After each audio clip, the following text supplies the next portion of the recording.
सेहटी बहु सकल दुख भजनु अबला विवश ज्ञान गुणगुण गाजनु एक धर्म परिमिति पहचाने निर्भी निर्दोषु नहीं बेही सयाने। जो हट करके केकई की बात को पूरा करने में अड़े रहकर स्वयं सबके दुखों को पात्र हो गए। स्त्री के विशेष बस होने के कारण मानो उनका अज्ञान और गुण जाता रहा। एक भी जो धर्म की मर्यादा को जानते हैं और वह सियाने हैं और राजा के दोष नहीं देते। शिवी दिदच्छी हरिचंद कहानी एक एक सन कई बखानी एक भरत कर सम्मत कहाई एक उदास भय सुनी रहाई। वो शिवी ददीची और हरिचंद्र की कथा एक दूसरे को बखान कर कहते हैं कि कोई इसमें भरत जी की सम्मति बताते हैं, कोई एक सुनकर उदासीन भाव से रह जाते हैं और कुछ बोलते नहीं। कान मूदी कर मरद गही जही जिहा एक कही एक बात अलिहा सकृत जी जही असकात तुम्हारे राम भरत कहू प्राण प्यारे। कोई हाथों से कान मूंद कर और जीव के दांतों तले दबाकर कहता है कि यह बात झूठ है, ऐसी बात कहने से तुम्हारा पुण्य नष्ट हो जाएगा। भरत जी की तो श्री रामचंद्र जी के प्राण को समान प्यारे हैं। चंदू चवे बरु अनल कांद सुधा दोही विषु ताल सपने ही कबू न करी कुछ भरतु राम प्रतिकूल। चंद्रमा चाहे आगे के आग की चिंगारियां बरसाने लगे और वह अमृत के चाहे विशेष समान हो जाए, परंतु भरत जी सपने में भी श्री रामचंद्र जी को विरुद्ध कुछ नहीं करेंगे। एक विद्यार्थी दुसनु देही सुधा देखी बिनी बेसु जेही खर बरु नगर सोची सब कहू दुसा दहू गुरु मिठा उछाऊ। कोई एक विधाता को दोष देते हैं तो जिसने अमृत दिखाकर विष दे दिया, नगर भर में खलबली मच गई। सब किसी को सोच हो गया कि हृदय में दुसा जलन हो गई, आनंद उत्साह मिट गया। विप्रवधु कुलमन्या जठेरी जो प्रिय परम केकई केरी लगी देन सिकी सुगी सहारई बचन पंचम लगी तही।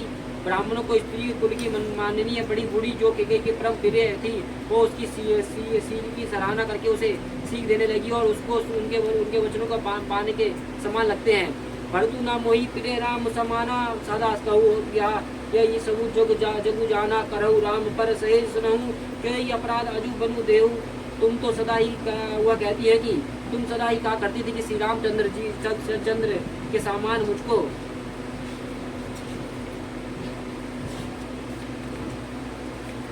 भरत भी प्यारे नहीं। इस बात को सारे दिक्कत जानता है। श्री रामचंद्र जी पर तुम तो स्वाभाविक ही इसने करती रही हो। आज इस अपराध से उन्हें वह मन देती हो।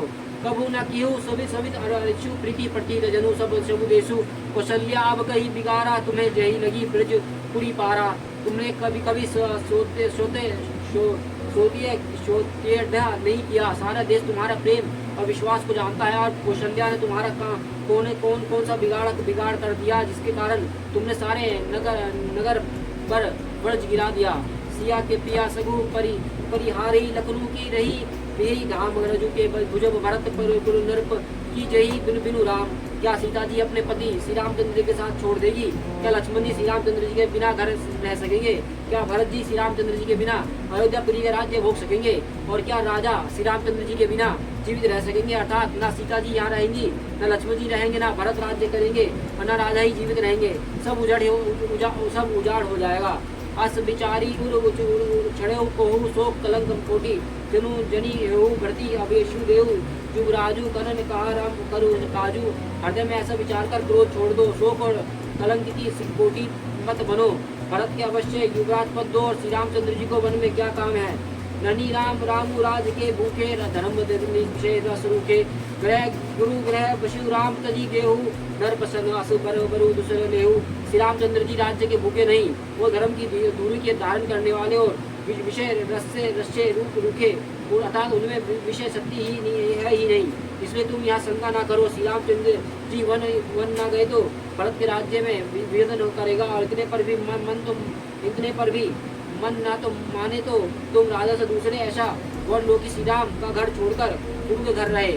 जो नहीं लगी कि कहीं हमारे नहीं लगी कछु हाथ तुम्हारे। जो प्रयास की नहीं कछु होई तो कहीं प्रकट जन वही सोई। तो जो तुम हमारे कहने पर ना चलोगे तो तुम्हारा हाथ कुछ भी ना लगेगा। ये तुम कुछ हासिल की हो तो उसे प्रकट में कहकर जाने दो और मैंने जिंदगी की है। राम सरिसी सुत का कानन जोगू कहा कही सुनी तुम कहो लोगू उठई बेगी सही करूँ पाई जई विधि सोकू कलंकु नसाई। राम श्री का पुत्र क्या वन को योग्य है? वह सुनकर लोग तुम्हें क्या कहेंगे? जल्दी उठो और वह उपाय करो जिससे उपाय से शोक और कलंक का नाश हो।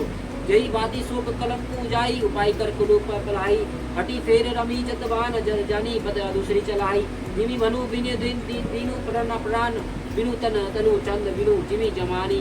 जिमी अवध तुलसीदास प्रभु बिनु समुझी धोई दो जिया कामनी।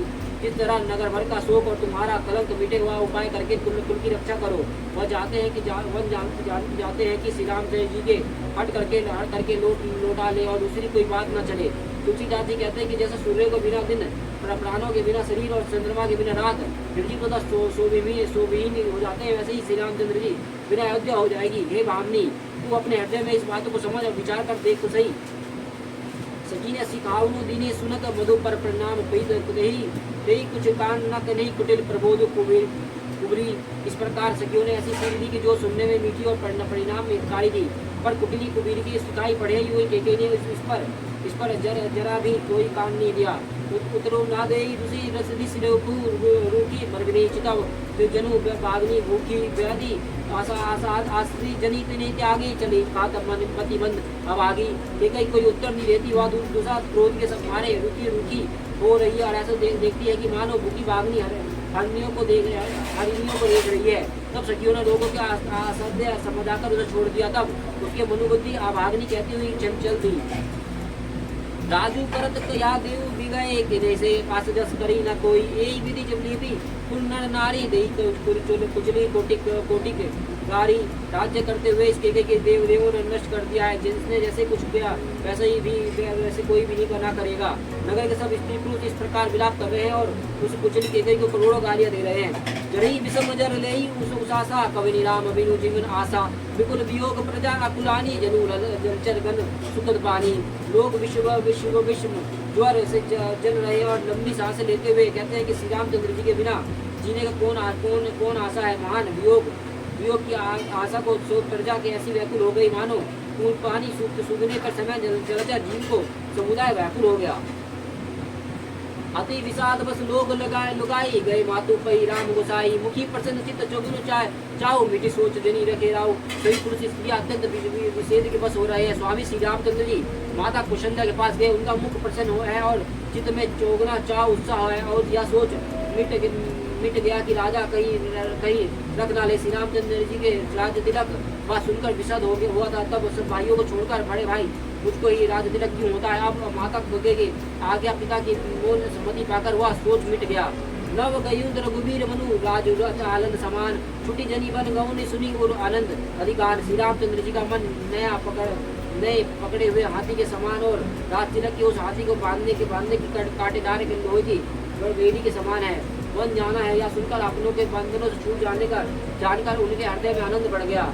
रघुकुल तिलक जोरी देव हाथा रघुकुल तिलक जोरी देव हाथा। मुदित मातु पद नौ माता दिनी असीस गई कुल लीने भूषण बसन निछावर कीने। रघुकुल तिलक श्री रामचंद्र जी ने दोनों हाथ जोड़कर आनंद के साथ माता के चरणों को सिर नवाया। माता ने आशीर्वाद दिया और अपने हृदय से लगा लिया। उन पर गहने तथा कपड़े निछावर किए। बार मुख चुम्बती माता नयन नहीं जल पुलकित गाता। गोद रखी पुनी हृदय लगाए शस्त्रावत प्रेम रस पैद सुहाए। माता बार श्री रामचंद्र जी का मुख चूम रही है और नेत्रों में प्रेम का जल भरा आया और सब अंग पुलकित हो गए। श्री राम के अपनी गोद में बैठाकर फिर हृदय से लगा लिया और सुंदर स्तन प्रेम रस दूध बहने लगा। प्रेम प्रमोदु न कछु कही जाई रंग धनद पद भी जनु पाई। सदर सुंदर बंधनु निहारी बोली मधुर वचन मातारी। उनका प्रेम और महान आनंद कुछ कहा नहीं जाता। मानो कंगाल ने कुबेर का पद पा लिया और बड़े आदर के साथ सुंदर मुख देखकर माता मधुर वचन बोली। कहू तक जनी बिल बलिहारी तब कभी लघु मधु मंगलकारी। सुकृत शील सुखी शिव सुहाई जन्म लाभ कोई अवधि आगाई। हे दत्त माता बलिहारी जाती है कहो वह आनंद मंगलकारी लगन कब है कि जो मेरा पुण्यशील और सुखी का सुंदर सीमा और जन्म लेने के लाभ की पुण्यतम अवधि है।